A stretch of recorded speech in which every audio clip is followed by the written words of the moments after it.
Vous n'avez pas pris le temps de lire les pages télévision de 20 minutes cette semaine?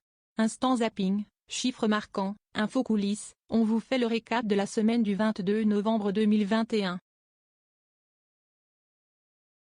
Attention spoilé. Ici, on parle de télévision. De la télé-réalité au JT de 13h en passant par les polars régionaux de France 3, 20 minutes, et, surtout, l'incroyable équipe de rédaction de la rubrique Rétro-Télévision composée d'une personne, scrute tout ce qui passe sur le petit écran.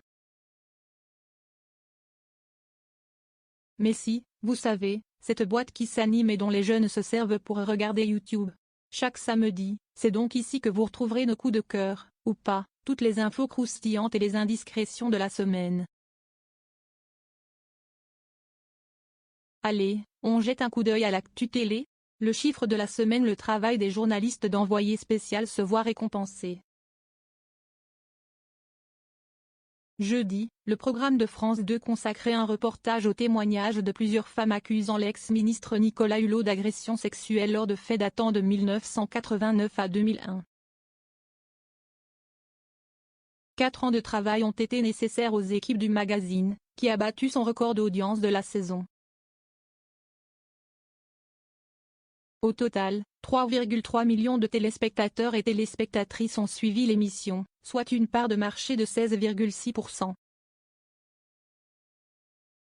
Il s'agit d'un score bien supérieur à la moyenne des 6 numéros diffusés depuis la rentrée, regardés par 1,8 million de personnes pour une part d'audience de 9,1%. Le Flash Info après Thierry Ardisson, c'est au tour de Michel Drucker de rendre hommage aux personnalités décédées. Selon nos confrères du Parisien, l'animateur s'apprête à mettre en boîte des numéros spéciaux de Vivement Dimanche consacrés notamment à Georges Pernou, Jacques Martin, Christophe ou Annie Cordy. Lors de ces émissions un peu particulières, les proches des défunts referont le fil de leur vie et raconteront leurs souvenirs.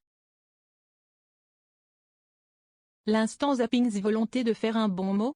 Véritable interrogation? On ne sait pas ce qu'il s'est passé dans la tête de Karine Le Marchand au moment du tournage de La France a un incroyable talent, mais il semblerait que l'animatrice ne connaisse pas vraiment Aya Nakamura. Lors de la 6e soirée des auditions diffusée mercredi sur M6, le duo Malikanto est monté sur scène. Marie, une chanteuse lyrique au répertoire particulier, n'a pas choisi de chanter un opéra mais a repris Anissa de Ouejden. Ah, c'est le truc, là. Najaka Majaranamana s'interroge l'animatrice en coulisses. Le mot d'esprit a du mal à passer pour les internautes qui se souviennent encore de la bourde de Nico lors des Energy Music Awards en 2018. Pendant la cérémonie, le présentateur avait annoncé sa venue en la nommant Yaka Nakamura. Les infos popcorn, ce n'est pas encore l'heure des vacances scolaires pour les professeurs, que ce soit dans la réalité ou en fiction. La preuve, Joe Star a repris cette semaine le chemin des studios de tournage pour y tourner de nouveaux épisodes du Remplaçant, la série dans laquelle il incarne un professeur de français. Le personnage de Nicolas Valère sera accompagné de nouveaux membres dans l'équipe enseignante puisqu'Arnaud Ducret, Oxmo Puccino et Amel Chabi rejoignent le casting. Ça sent la fin pour Koh-Lanta. On ne parle pas des répercussions de l'affaire Théaoura mais bien de l'épilogue de la légende, la saison diffusée depuis la rentrée sur TF1.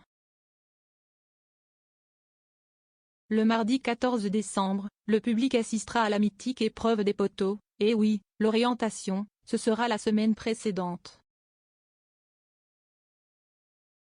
Lors de cette soirée en direct, l'un des aventuriers ou l'une des aventurières remportera un joli chèque de 100 000 €. Elle nous en parlait en début de saison, et elle l'a fait.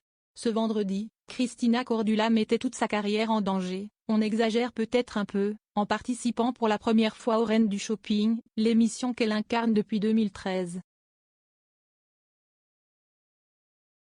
Comme des milliers de candidates avant elle, l'animatrice a dû faire son shopping en se pliant aux exigences d'un thème. En l'occurrence, look de soirée chic.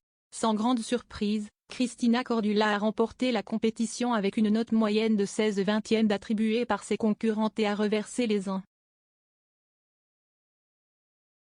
1,000 € remportés à l'association Innocence en danger.